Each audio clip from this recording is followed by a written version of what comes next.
वे सच जो सच के भीतर छिपे रहते हैं, दिखते नहीं, जिन्हें बेदखल मान लिया जाता है। वे सच अपनी अनुपस्थिति में भी उपस्थित होते हैं। निमित्त मात्रम भव सव्यसाची उर्फ प्रतिमा दी का आना। प्रतिमा दी जो वर्षों से एक खास खाली समय में आया करती थी, आज अचानक शाम 5:30 बजे चली आई हैं। वह भी हल्की बारिश में भीगते हुए। रिक्शे से उतरकर सीढ़ियां चढ़ते हुए सीधे घर में दाखिल हो गई हैं। यह कैसे? यह तो उनके पति के ऑफिस से आने का समय है। थोड़ी भीगी साड़ी को ठीक करते हुए सिर को हल्का सा झटक कर बोली, बात करने का दिल हुआ बस। हल्की बारिश हो रही है। फुहारें बालकनी से भीतर आ आकर भिगो डालने की जबरदस्त कोशिश में है। असल में इसे बालकनी कहा भी जा सकता है और नहीं भी। यह किसी के छत पर बने 2 कमरों के आगे की थोड़ी सी खुली जगह है, जिसे सड़क तक बढ़ जाने की कोशिश से रोकती लोहे की रेलिंग लगी है। रेलिंग उसे उसकी हद बताती है और हमें हमारी भी। हम यहीं तक इसे अपने घर के हिस्से में मान पाते हैं।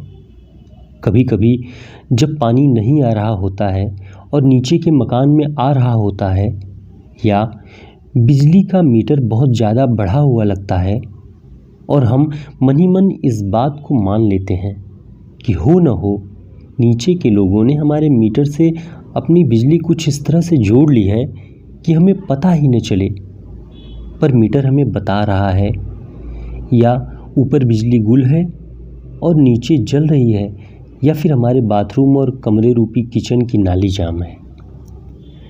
नाली का पानी समुद्र की तरह उमड़ रहा है और हम समुद्र के पानी को कुछ थोड़े से बर्तनों से उलीच उलीच कर फेंक रहे होते हैं।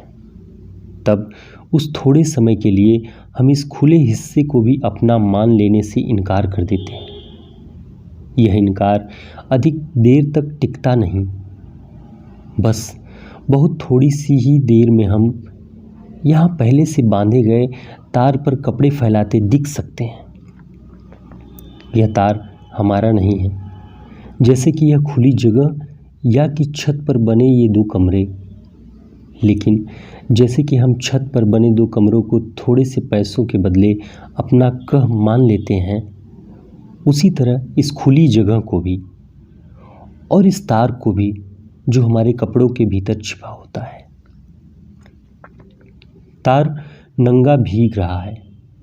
हमारा ध्यान उस तरफ नहीं है। हमारा ध्यान बारिश की तरफ है, अंदर की बारिश की तरफ, जो प्रतिमा दी की साड़ी के साथ चली आई है। कमरे रूपी किचन की नाली की तरफ जाकर उन्होंने उसे नीचे से पकड़कर निचोड़ा है। पूरा पानी नाली में न जाकर बाहर बहाया है। मुझे उनका साड़ी निचोड़ना जितना ठीक लगा था, पानी का बह आना उतना ही बुरा लग रहा है। ऊपर से वे किचन से निकलकर जिस चीज़ से टकराई हैं, वे मेरे ऑफिस जाने वाले कपड़े हैं। घर पहनने वाले होते तब भी बुरा लगता। कमरे में ही एक रस्सी बंधी है, उसी के सहारे ये कपड़े लटके हुए हैं। ब्रा पैंटी मैंने संयोग से तौलिए के नीचे कर दी थी। तौलिया एकदम किनारे था। उससे टकराकर निकलना ज़्यादा संभव नहीं था। अच्छा ही हुआ, अन्यथा अभी मेरी ब्रा और पैंटी दिख रही होती। प्रतिमा दी उसे देख लेती, कुछ कह देती तो। अब नहीं कह सकती, उन्हें पता ही नहीं चलेगा। भीग गई हैं कहकर मैंने चाय के बारे में सोचा। प्रतिमा दी अपने को खुश दिखा रही हैं। मुझे अच्छा लग रहा है इस मेरे एकांत में उनका आना। वे जिनके बचपन का सब मेरे बचपन में घुला मिला है। वे मुझसे 1 साल आगे भागती रहीं, पैदा होने से लेकर पढ़ाई पढ़ने तक। इस 1 साल आगे भागने में उनके और मेरे बचपन के दृश्य अलग अलग नहीं हो गए, एक ही रहे। मुझे उनके नाम के आगे दीदी लगाकर बुलाना पड़ता। यह परिवार में अपनी निर्धारित जगह पर बने रहने के लिए जरूरी था। मैं वैसा मान लेती और अपनी जगह पर बनी रहती अगर यह बना रहना स्थायी होता। यह अस्थायी था। इसे हम देर से जाने, बचपन के बाद। और तब दीदी में से एक दी हट गया अपने आप, जानबूझकर नहीं। दूसरा दी आदत के मारे चलता गया। वह अपनी जगह बना रहा। हम अपनी जगह नहीं रह पाए। हम अपने को लंगोटिया यार नहीं कहते, कह ही नहीं सकते।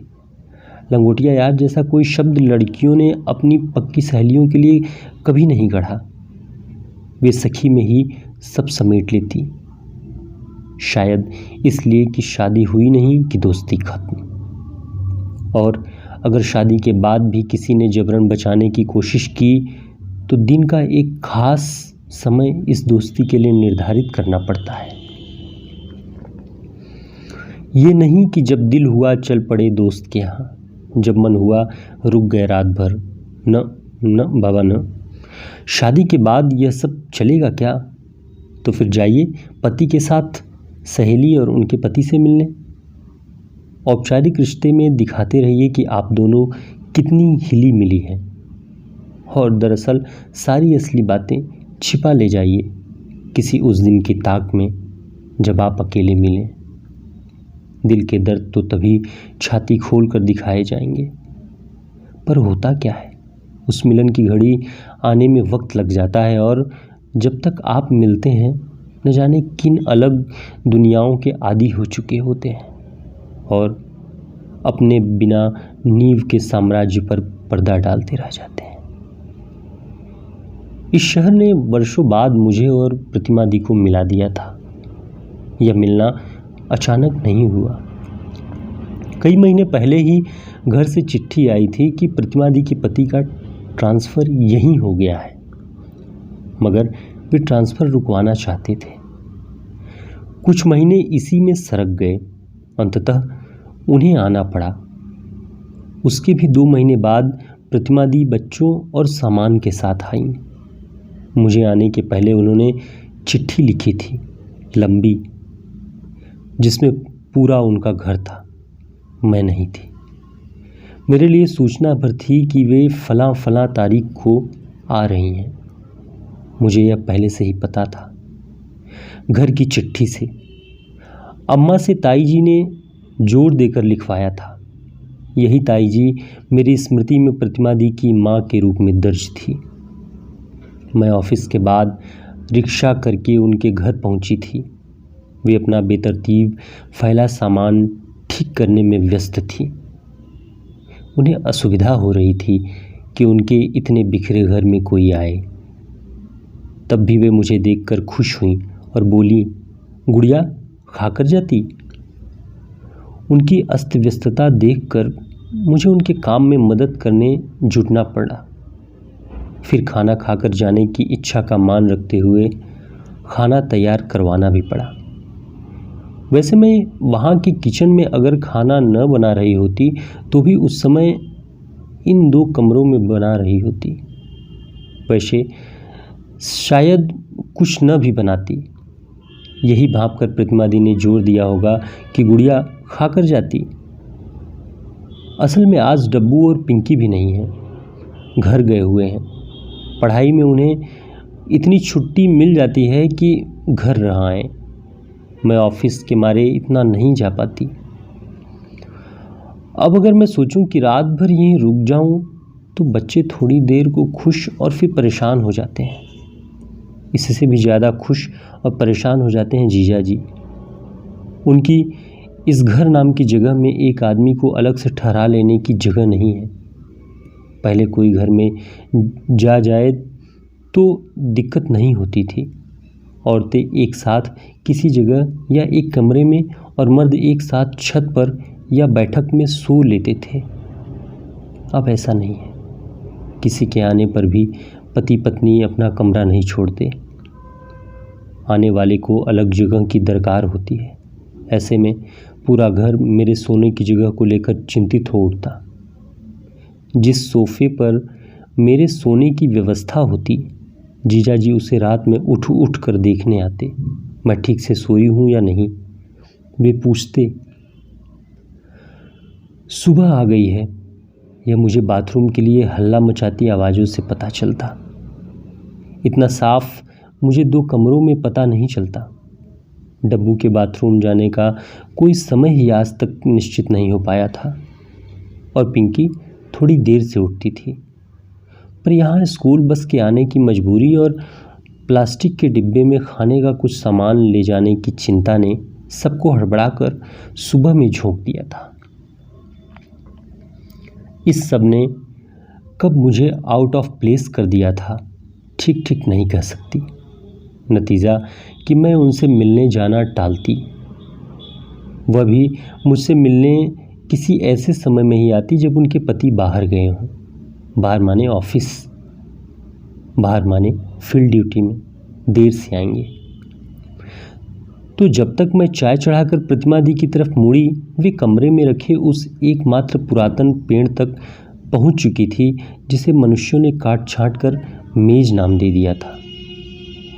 कुर्सी हम खरीदना चाहते थे। डब्बू को बहुत परेशानी भी होती थी। वह मुझे तरह तरह से कोसता भी था। ऐसा नहीं था कि मैं नहीं चाहती थी, मैं बहुत समय से चाहती थी। एक बार तय भी हो गया था, पर उसी समय अम्मा की तबीयत बिगड़ गई। हमें घर दौड़ना पड़ा, फिर घर से यहाँ, फिर यहाँ से और बड़े शहर जहाँ मेडिकल कॉलेज था। तो यह टल गया, टलता ही चला गया। डब्बू कहता था कि जब वह कमाएगा तब देखना कितनी बढ़िया टेबल कुर्सी खरीदेगा। मुझे अच्छा लगता, मैं चाहती थी वह दिन आए। हमने इसी मेज को खटिया से सटा कर रखा था। खटिया कभी भी कुर्सी बन सकती थी, यह आसान था। अब की कुर्सी ले लूँगी की जगह मेरे मुंह से निकला मोपेड लेना कैसा रहेगा। मैं कब से मोपेड के बारे में भी सोच रही थी। कब से क्या, वही जब अम्मा को लेकर बड़े शहर दौड़ना हुआ तभी से। वहाँ तो लड़कियाँ तरह तरह के मोपेड गाड़ियाँ वगैरह चला रही थी। यहाँ अभी इसका चलन नहीं था, पर किसी को तो शुरू करना होगा। मैंने सोचा था मोपेड लेने से ऑफिस आने जाने से लेकर गांव आने जाने की भी आसानी हो जाती। कितनी कितनी देर तक रिक्शे का इंतज़ार करना पड़ता था। समय की बचत के लिहाज से ही मुझे भाया था। डब्बू ने इसी भाव में मैंने कहा था। वह खुश हो गया था। बोला कि केवल ऑफिस लेकर तुम जाना, बाकी समय मेरे पास रहेगी। मैंने हंसकर कहा ठीक है। वही बात मन में थी कि यहाँ निकल गई। डब्बू को दिक्कत होती होगी। मेरे कहे में प्रतिमा दी ने जोड़ दिया, पिंकी को भी दिक्कत होती होगी। मुझे भी कभी कभार ऑफिस का कोई डाटा पटरी से सीधी लाइन खींचकर बड़े पन्ने पर बनाना पड़ता है। तब खटिया पर उकड़ू बैठकर काम करना पड़ता है। तब कुर्सी चाहिए होती है। यह सब मैंने नहीं कहा। डब्बू के नाम से अधिक ज़रूरत लगती थी, पिंकी के नाम से नहीं। मेरे नाम से तो बिल्कुल नहीं। एक तो मेरी शादी नहीं हुई थी, मेरी कोई ज़रूरत नहीं थी। लोग ऐसा मानते थे, मैं भी कभी कभी मान लेती थी। डब्बू भाई था, उस पर सबकी निगाहें थी, मैं जानती थी। मैं जो इस शहर में, इस कमरे में, उस ऑफिस में खप रही थी। बप्पा होते तो कह नहीं सकती कि अच्छा होता या बुरा। जहाँ तक उन्हें देखा, वे इतने खोखले हो चुके थे कि उनमें कुछ भी करना मुश्किल था। दवा, संबंध, विश्वास, कुछ भी। यह मोपेड की क्या खुराफात है? प्रतिमा दी अचानक पूछी। कुछ नहीं, बड़े शहरों में लड़कियां इसीलिए ढेर काम कर लेती हैं। हाँ, प्रतिमा दी ने कुछ निराश होकर कहा। मैं चाय छान रही थी। किचन कोई दूर नहीं था, इसी कमरे के भीतर था। खटिया के पायताने, यहीं एक पीढ़े पर गैस स्टोव रखा था। यह गैस स्टोव नया था, थोड़ा सा साफ कर देने पर चमकता था। प्रतिमा दी वहीं चली आईं, झुककर अपनी वाली चाय उठा ली। हाँ कहकर एक मुड़ा तुड़ा नोट मेरी हथेली में खोंसने लगी। यह नोट 100 रुपए का था। सिद्दीकी जी, छाता और दिल्ली का रास्ता। अम्मा पर बप्पा ने अत्याचार किया था, चिल्लाकर डब्बू ने सिद्दीकी जी के सामने कहा। इससे सिद्दीकी जी के लिए चाय बनाने जमीन पर उकड़ू होकर बैठी मैं घबरा कर उठ गई।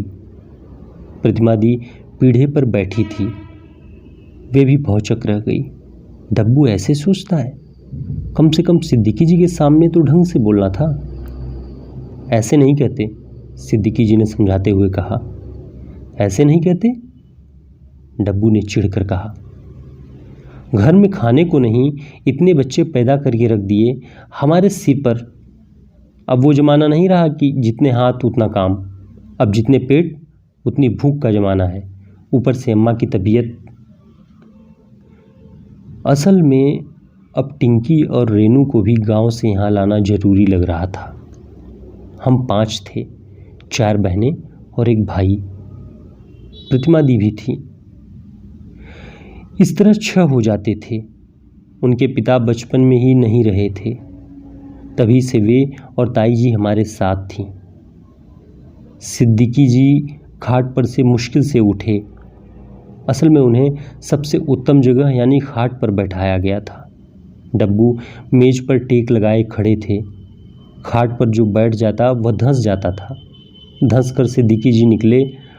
डब्बू को कंधे से थपथपाते हुए कहने लगे, थोड़े दिन और रुक जाओ बरखुरदार, मैं अपने कजिन से बात करता हूँ, कहीं ना कहीं काम मिल जाएगा।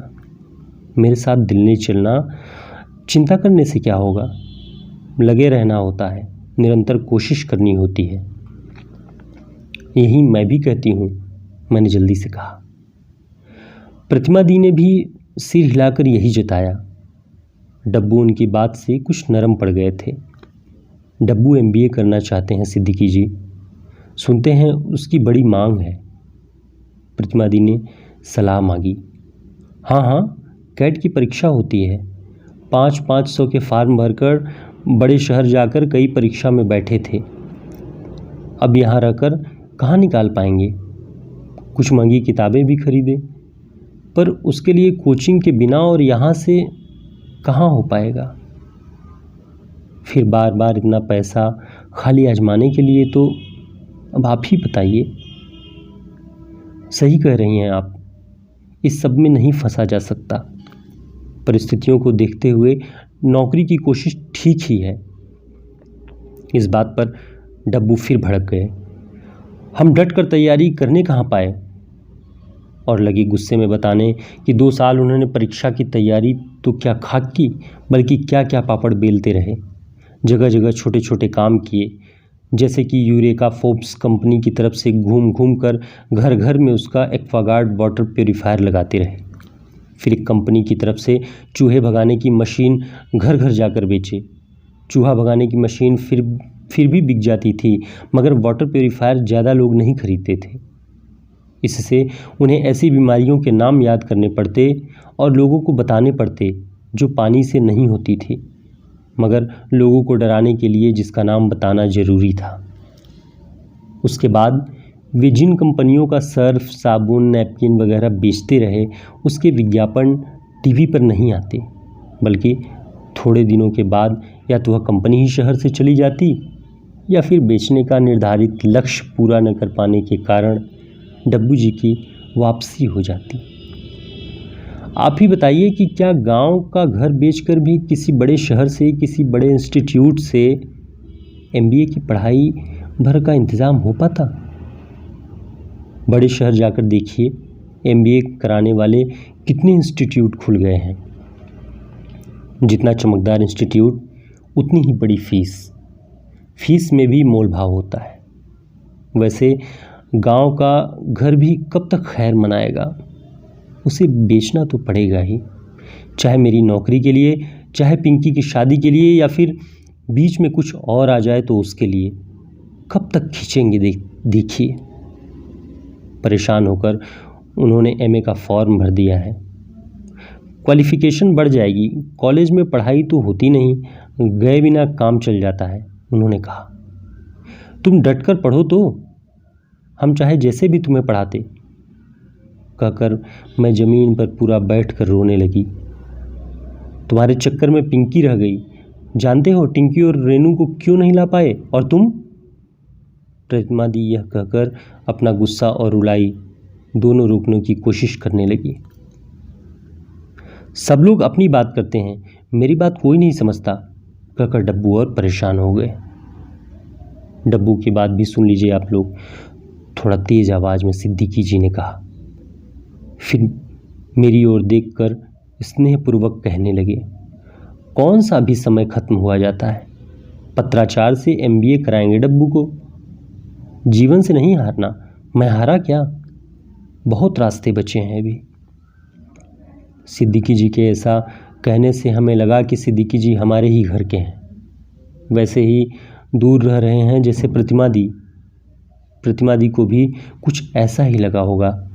वे रोने रोने को हुई, कुछ मुस्कुरा दी। सिद्दीकी जी काले थे, जन्म से ही उनके शरीर के भीतर का एक हिस्सा या तो कमज़ोर था या था ही नहीं। जैसे कि जन्म से एक ही किडनी थी, एक ही आँख सही काम करती थी, दूसरी से इतना कम दिखता कि उसका होना न होना बराबर लगता। एक फेफड़ा भी कमज़ोर था, जिसकी वजह से अक्सर सांस की तकलीफ़ बनी रहती थी। एक पैर भी दूसरे के अनुपात में हल्का सा छोटा था। पता नहीं जन्म से था या बाद में हो गया, किसी रोग का शिकार होने से। शरीर के एक भाग के कमज़ोर होने से वे अक्सर बीमार हो जाते। हालांकि उन्हें देखकर कोई इस बात का अंदाज़ा आसानी से नहीं लगा सकता था। उन्होंने बॉम्बे स्कूल ऑफ आर्ट्स से फाइन आर्ट्स में एक डिप्लोमा किया था। किताबें पढ़ते थे, कविताएं लिखते थे, किंतु किसी को दिखाते नहीं थे। बातों बातों में एक बार कह पड़े थे। सिद्दीकी जी के साथ उल्टा हुआ था। वे बड़े शहर से छोटे शहर की तरफ आए थे। एक आंख से कमज़ोर होने के बावजूद उन्होंने कंप्यूटर सीखा था और गणित का ट्यूशन पढ़ाते थे। गणित व्यावसायिक विषय था। किसी प्राइवेट स्कूल में शुरू में यहाँ गणित पढ़ाने आए थे, फिर ट्यूशन पढ़ाने लगे। ट्यूशन के बीच बीच में कंप्यूटर की जानकारी भी देते। इस तरह उनका ट्यूशन पढ़ाना बहुत पॉपुलर हो गया। उन्होंने स्कूल में पढ़ाना छोड़ दिया। प्रतिमा दी के बच्चे भी उन्हीं के यहाँ ट्यूशन पढ़ते थे। बड़ा लड़का गणित में बहुत कमज़ोर था।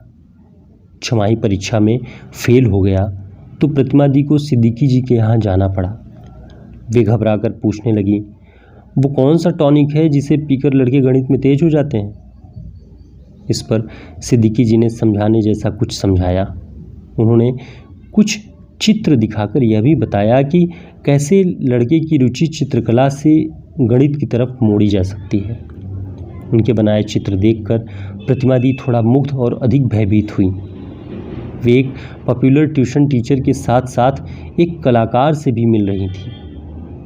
मानो कि ये टीचर और कलाकार का मिश्रण किसी दूसरी दुनिया के बाशिंदे में हो।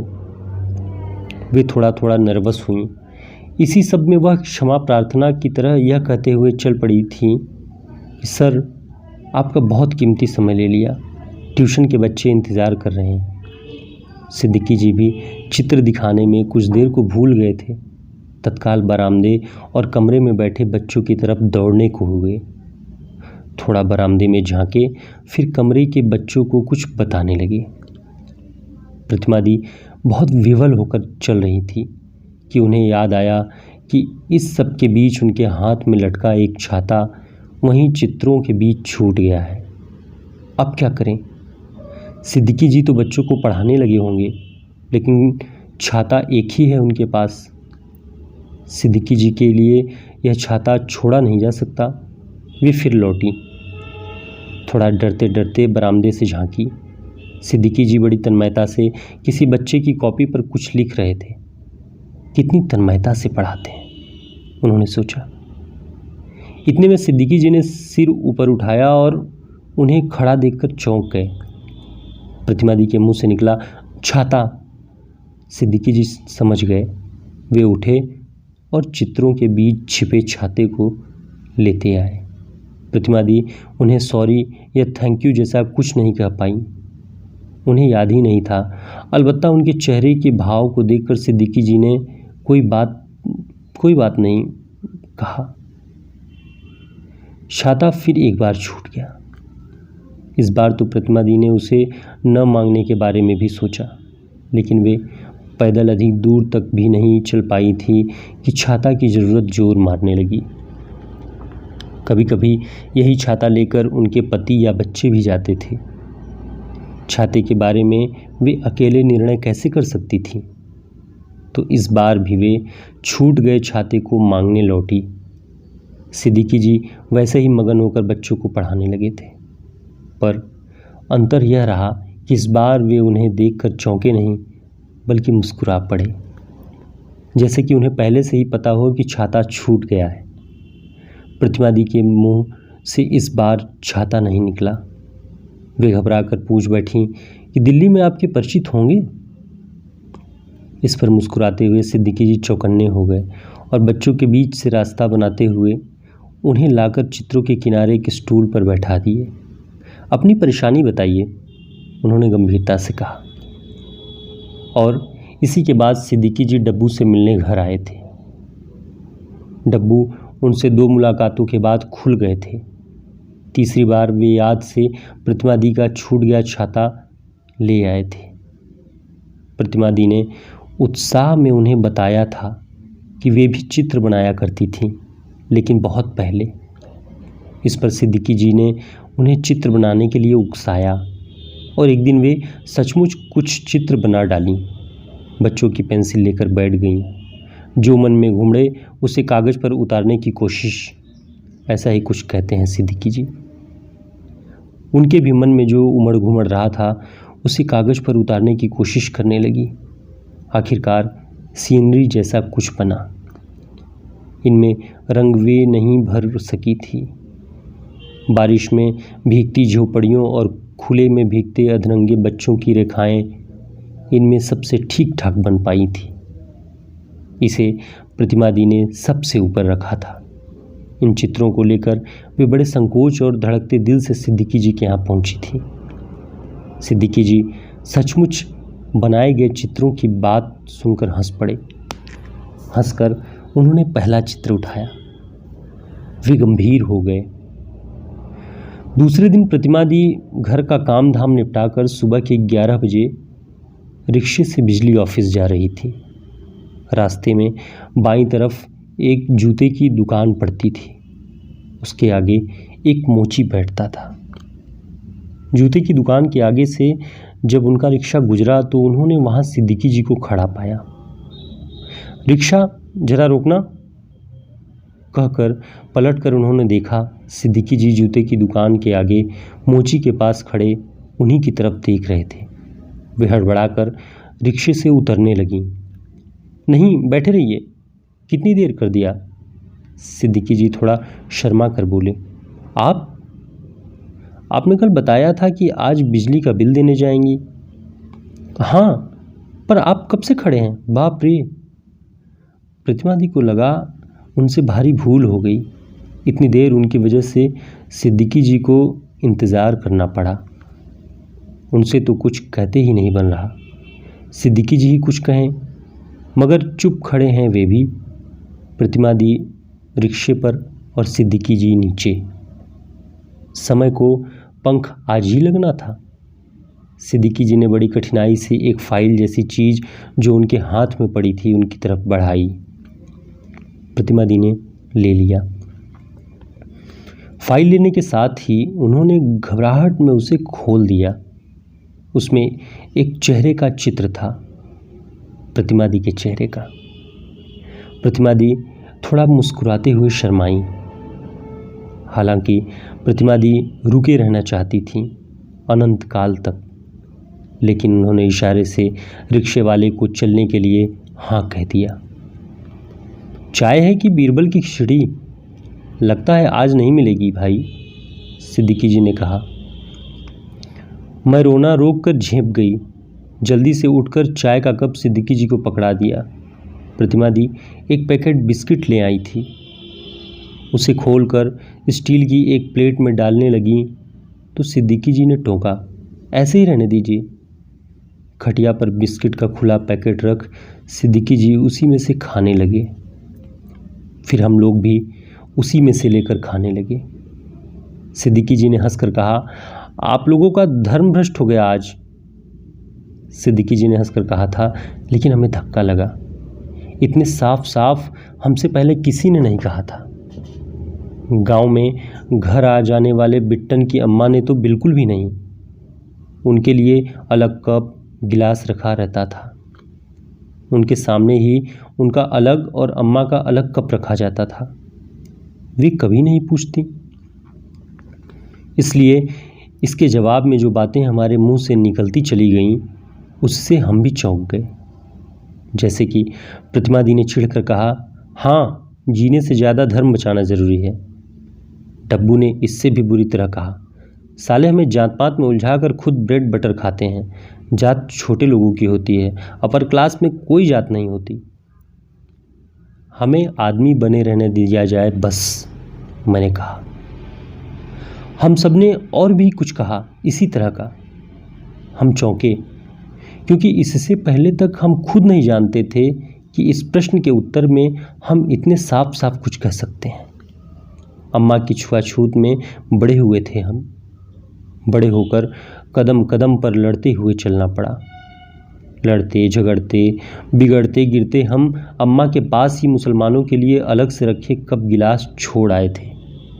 सिद्दीकी जी को उम्मीद नहीं थी कि हम लोग इस तरह भड़केंगे। वे दुखी भाव से कहने लगे, हम सबको समझना चाहिए ही, जीने की ज़रूरत के आगे यह सब बेमानी है। एक मिट्टी में बोते हैं, एक दुकान से अनाज खरीदते हैं, बुनकर कपड़ा बुनता है और उसे सब पहनते हैं। मजदूर काम करता है, सब उसका लाभ लेते हैं। तब यह सब नहीं आता। अब तो चाय पिएंगे, प्रतिमा दी ने हल्का सा हंस कर कहा। जिसके जवाब में चाय उठाकर उन्होंने कहा, बेरोजगारों के लिए सरकार ने दुनिया भर की योजनाएं बना रखी हैं, पता है? सब बकवास, डब्बू ने कहा। सिद्दीकी जी के जाने के बाद मुस्कुराते हुए आकाश की तरफ देखकर प्रतिमा दी ने 3 बार कहा, कितने अच्छे हैं सिद्दीकी जी। दिल्ली की दिल लगी है कि फटी मिट्टी से धूप बरसी। डब्बू दिल्ली से सबके लिए कुछ लाना चाहते थे। बजट छोटा था, उसी में सब करना था, इसीलिए सोच विचार में डूबे थे। प्रतिमा दी के लिए भी कुछ लेना था, वो सबसे बड़ी थी। उनके 2 बच्चे भी थे। वे सिद्दीकी जी से बार बार पूछ रहे थे कि क्या लेना चाहिए, जो बहुत महंगी न हो लेकिन दिल्ली की लगे, जो सुंदर हो लेकिन आसान भी हो। सिद्दीकी जी इसका सही सही जवाब नहीं दे पा रहे थे। असल में जब से सिद्दीकी जी ने डब्बू को साथ दिल्ली ले जाने की बात कही थी, तब से करीब साल भर बीत गया था। अब जाकर दोनों प्राणी दिल्ली पहुंच पाए थे। सिद्दीकी जी ने अपने कजिन से बात की थी। वे उन्हीं के पास ठहर गए थे और एक कार बनाने वाली फैक्ट्री में काम के लिए आवेदन पत्र लिख कर ले गए थे। फैक्ट्री का मालिक कौन था यह उन्हें नहीं पता था, सिद्दीकी जी को भी नहीं पता था। लेकिन सिद्दीकी जी को यह पता था कि यह कंपनी किसी जापान की कंपनी के साथ मिलकर कार बनाती है। यह उन्होंने डब्बू को बताया भी। यह भी कि आजकल दुनिया भर की कंपनियां भारत में उतर आई हैं। इस पर डब्बू ने कहा कि अखबारों और टीवी से उन्हें कुछ ऐसा ही पता चला था, लेकिन ठीक ठीक आज देख रहे हैं। फैक्ट्री के मालिक से मिलना मुश्किल था, बल्कि पता नहीं मालिक यहाँ बैठता था भी कि नहीं, वे संशय में थे। कुछ देर इंतज़ार के बाद उसी फैक्ट्री के किसी एग्जीक्यूटिव ने उन्हें बुलाकर उनसे डिग्रियों के साथ लगे आवेदन पत्र को लेकर चुपचाप रख लिया। अपनी व्यस्तता में ही उसने बिना उनकी तरफ देखे कहा कि आपके लायक जगह होने पर सूचित करेंगे। दिल्ली में दौड़ना तो पड़ेगा, डब्बू ने सिद्दीकी जी से कहा। सिद्दीकी जी ने डब्बू से कहा। वे लोग फिर एक और फैक्ट्री में गए। यह फैक्ट्री नकली लेदर के जूते चप्पल बनाती थी। इसी में काम करने वाले किसी आदमी का नाम सिद्दीकी जी के कजिन ने बताया था। सिद्दीकी जी ने तत्परता से उसे खोजा और डिग्रियों की फ़ोटोकॉपी वाला आवेदन पत्र उसे पकड़ा दिया। वह आगे आगे चला तो उसके पीछे पीछे सिद्दीकी जी चलने लगे, उनके पीछे डब्बू। वे लोग एक छोटे से कमरे में पहुंचे। यहाँ सफ़ेद शर्ट काली पैंट पहने एक नाटा मोटा और कुछ कुछ काला आदमी बैठा था। उसी के एकदम पास जाकर आगे चलने वाले आदमी ने झुककर कुछ बहुत धीरे से कहा। नाटे मोटे और कुछ काले आदमी ने आंखें सिकोड़कर उससे कुछ और धीरे से कहा। आगे चलने वाला आदमी बाहर निकल आया। उसके पीछे सिद्दीकी जी और डब्बू भी बाहर निकल आए। काम लेबर का है, लेकिन वैसा लेबर नहीं, मशीन पर करना होगा। 1-2 दिन में सीख जाओगे। उसने डब्बू का नाम पता नोट किया। हालांकि नाम पता आवेदन पत्र में था ही, लेकिन आवेदन पत्र उस अंदर वाले आदमी के पास था। रोज के 120 रुपये, लेकिन शुरू के 3 महीने आधा तुम्हारा होगा, बाद में पूरा तुम्हारा। ईमानदारी से साफ साफ बता रहा हूँ, मंजूर हो तो बोलो। डब्बू उसके इस प्रस्ताव को सुनकर खुश थे, लेकिन सिद्दीकी जी ने सोचने के लिए टाइम देने की बात कही। 1000 लोग यहाँ घूमते हैं, आपको मौका दे रहे हैं। भाई साहब का नाम लिया था ना, इसीलिए। सिद्दीकी जी ने उसका फ़ोन नंबर नोट करके कल ही बता देने को कहा। बरखुरदार जल्दबाजी न करो, कहकर वे हाले दिल्ली बयान करने लगे। वे ज़्यादा नहीं रुक सकते थे, उनका ट्यूशन छूट रहा था। कल रात की बस से लौटना ज़रूरी था। दूसरे दिन सुबह डब्बू जिद करने लगे कि सर, अपने शहर में बंधा काम मिलने से रहा। 3 महीने की ही दिक्कत है, फिर 3600 रुपये मिलने लगेंगे। इस पर उन्होंने जूते की फैक्ट्री वाले उस आदमी को फ़ोन करके हाँ कह दिया। तो दिल्ली के सरोजनी नगर बाज़ार में डब्बू उत्साह से भरे हर चीज़ देख रहे थे। इतनी सारी चीज़ें, इतने रंग। उत्साह में वे तमाम चीज़ों के दाम पूछते जा रहे थे, जो उन्हें नहीं भी खरीदनी है उनके भी। डब्बू, अपने लिए भी कुछ ले लो, बल्कि मेरी तरफ से रहेगा। दिवाली पर एक शर्ट एक कुर्ते जैसा, वहाँ भी लोग देखेंगे कि दिल्ली की शर्ट है। सिद्दीकी जी ने डब्बू का कंधा पकड़कर कहा। डब्बू शर्मा गए और संकोच के साथ अपने लिए शर्ट पसंद करने लगे। जाड़ा आने वाला है, सिद्दीकी जी ने सोचा, और उस दुकान की तरफ बढ़े जिसमें तरह तरह के स्वेटर टंगे थे। स्वेटर सिल में थे। डब्बू सिल देखकर खुश हो गए और इत्मीनान से बैठकर अलग अलग रंगों के लेडीज स्वेटर छांटने लगे। फिरोज़ी रंग मत लेना, सिद्दीकी जी ने कहा। ऐसा कहते हुए उनके चेहरे के काले रंग पर हल्का सा बैगनी रंग आ गया था। वे हल्का सा मुस्कुराए भी। डब्बू ने उनके भावों पर खास गौर नहीं किया। फिरोज़ी रंग का लेडीज़ कार्डिगन पैक करवाकर सिद्दीकी जी ने उसे अपनी कांख में दबा लिया। डब्बू ने एक मैरून रंग का स्वेटर गुड़िया दी के लिए, गुलाबी रंग का पिंकी के लिए और काले रंग का अम्मा के लिए छाटा।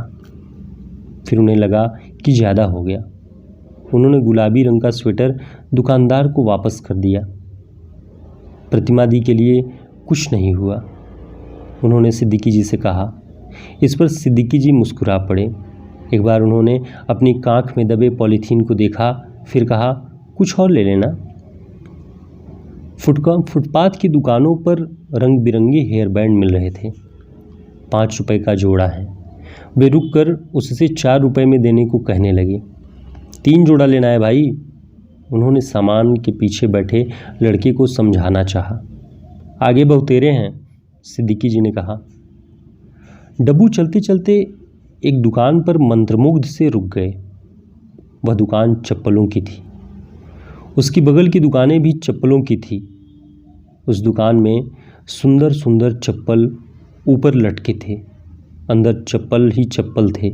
बाहर तक चप्पल फैले थे, इतने बाहर तक कि कोई आदमी उसे आराम से उठाकर चलता बने।